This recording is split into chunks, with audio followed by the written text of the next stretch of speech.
అందరికీ నమస్కారం. ఎలా ఉన్నారు? ఈ రోజు వీడియోలో హర్షద్ మెహతా యొక్క ఫుల్ స్టోరీ గురించి మనం తెలుసుకుందాం. 1980లో హర్షద్ మెహతా అనే ఒక యువకుడు బాంబే స్టాక్ ఎక్స్చేంజ్ కి అడుగుపెట్టాడు.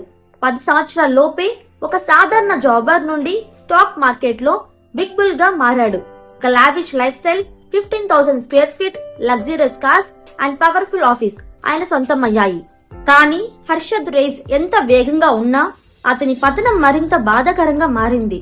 ఇది భారతదేశం యొక్క అతిపెద్ద ఆర్థిక కుంభకోణం కథ.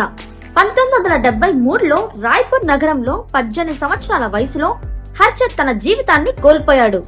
అతని తండ్రి వ్యాపారం మరియు ఆరోగ్యం రెండు పతనమవుతున్నాయి. కానీ హర్షద్ ఈ పరిస్థితిని మార్చాలని అనుకున్నాడు. అందుకే అతను తన అదృష్టాన్ని పరీక్షించడానికి తన జీవితాన్ని మార్చే నగరానికి వెళ్లాడు. కలల నగరమైన ముంబైలో